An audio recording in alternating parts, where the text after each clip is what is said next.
Hi guys, this is Mrs. Denton. Today we're going to work through lesson 5-2, the Pythagorean theorem.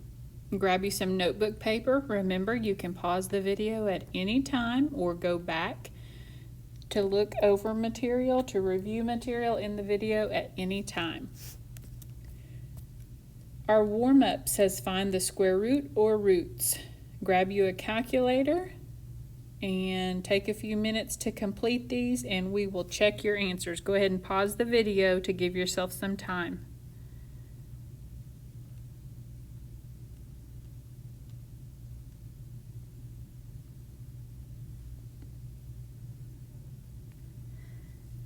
Okay, on number 1, we have the square root of 1 and 44/100ths. If you put that directly into your calculator, you are going to get the decimal 1 and 2/10. Now, we could be talking about a positive 1 and 2/10 or a negative 1 and 2/10. So actually we have two possible answers there. On number 2, we have this reminder out front that tells you it could be a positive or a negative as your answer, because remember, two negatives multiplied together make a positive, as well as two positives. So on number 2, if I put radical 900 into my calculator and press enter, I'm going to get positive or negative 30.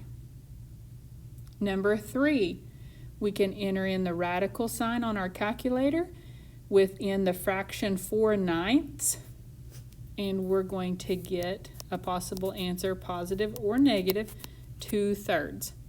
Now, when we're working with fractions, we can also, it's basically the same thing as if we take the radical of 4 over the radical of 9. That's what we're using here. Number 4, notice we have a negative sign outside of the radical symbol. That changes our answer to a negative 21. So a positive 21 isn't a choice if we have a negative on the outside of our radical symbol. Number 5 can be both positive and negative. Put that into your calculator. Radical 484, enter, and we get 22. Number 6, again, we have the negative outside. We can also read that as the opposite of the square root of 2500. So that's going to give us a negative 50. Pythagoras was a Greek mathematician and philosopher who studied one of the most famous rules in mathematics. In mathematics, a rule is called a theorem. So another word for rule is a theorem in math. If you'll remember yesterday, or I'm sorry, the day before, no, it was yesterday, we talked about the Pythagorean theorem. So we have a squared plus b squared will always be equivalent to c squared. Parts of a right triangle. Now let's look at what we have here. We have legs, we have hypotenuse. So this works for a right triangle. Remember, a right triangle has this 90-degree angle. Now the legs are the two sides that form the right angle. So this right angle is being created by these two legs that meet at this 90-degree angle. The hypotenuse is the side opposite the right angle. So wherever our right angle, our 90-degree angle is, the opposite side is always going to be our hypotenuse. So this can be rotated or moved around and look different, but all of these definitions and terms are true for a right triangle. Example 1 says find the length of the hypotenuse of the triangle. Grab your calculator.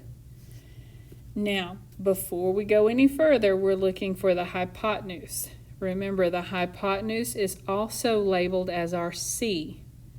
So if we are finding the length of the hypotenuse, we are finding the side opposite of the 90-degree angle.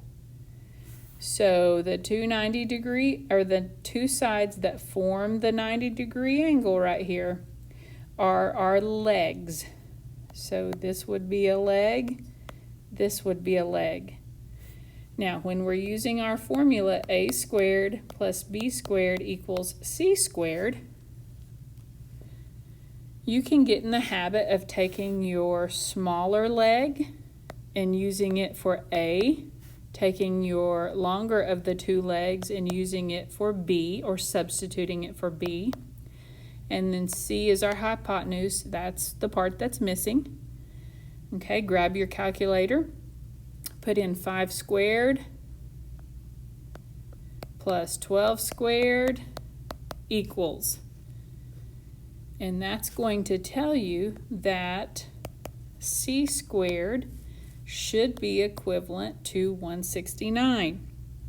Now, at this point, we are not finished because we still have an exponent for with our variable. We want to get C by itself. So if you'll remember, the opposite operation of squaring something is taking the square root. So we're going to take the square root of 169 and the square root of C squared. Now that's going to break that up to just a C. And over here we can put this into our calculator, and the square root of 169 equals 13. So we can go ahead then and put our units with our answer, and we're going to have 13 meters.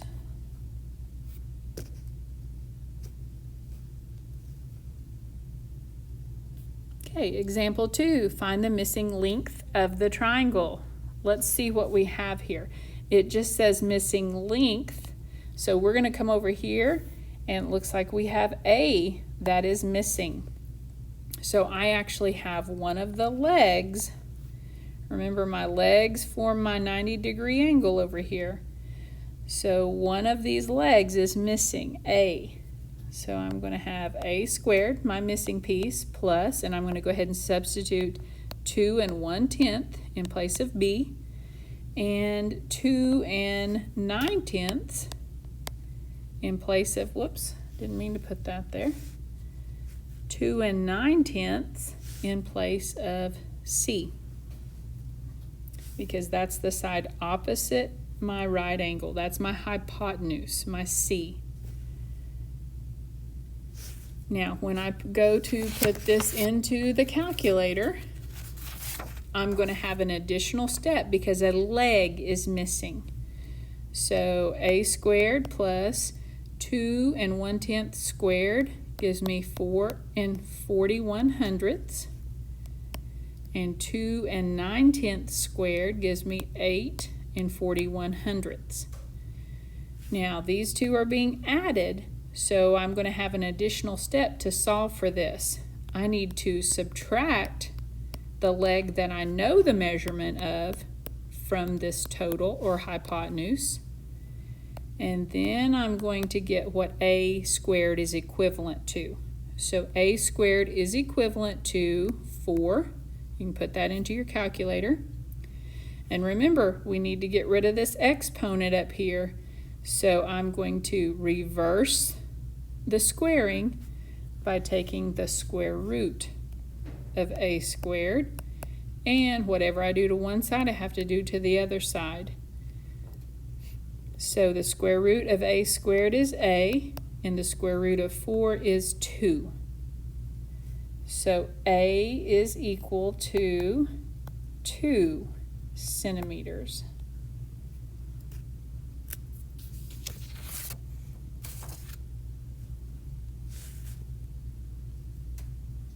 Now, I can always substitute and check to make sure both sides of this equation is equivalent. Extra example 2, find the missing length of the triangle. Okay, look at the triangle here. We have B is missing. So we have one out of the two legs that make the 90-degree angle. We have the measurement opposite of the 90-degree angle. So we have our C. And we're going to substitute what we are given into the formula. So I have 7 is equivalent to my A squared, so I'm going to put 7 squared plus B squared equals, and then my C is 25, and I'm going to square that. So in my calculator I have 49, and 25 squared is going to give me 625. I'm going to have that extra step to find the missing piece here. So B squared is equivalent to 576. Do that work in your calculator. And remember, we're going to take the opposite of squaring, so we're going to take the square root of both sides.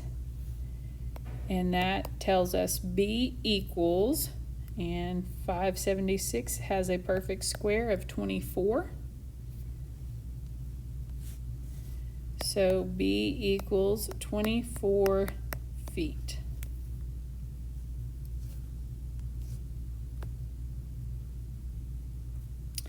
Okay, example 3. Now we're going to apply this strategy to a word problem.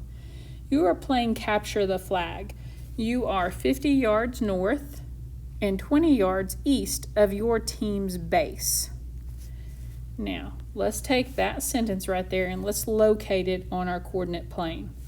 So I see your base is marked right here. So your base is at 0, 0, the origin.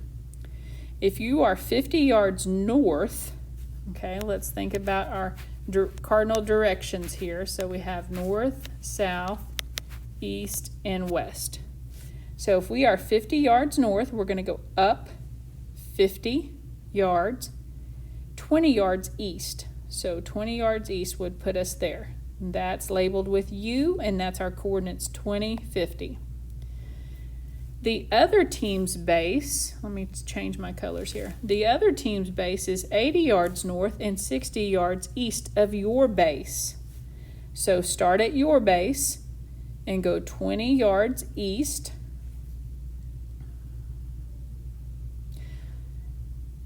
So start at your base, start at the origin, go 80 yards north and 60 yards east.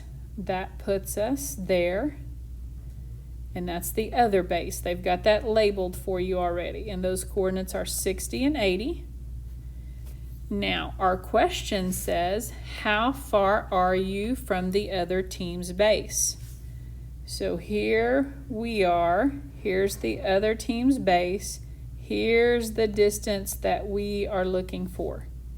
Now we can connect these other two measurements and see there's a difference of 40 yards and 30 yards. So these two are basically forming our right angle.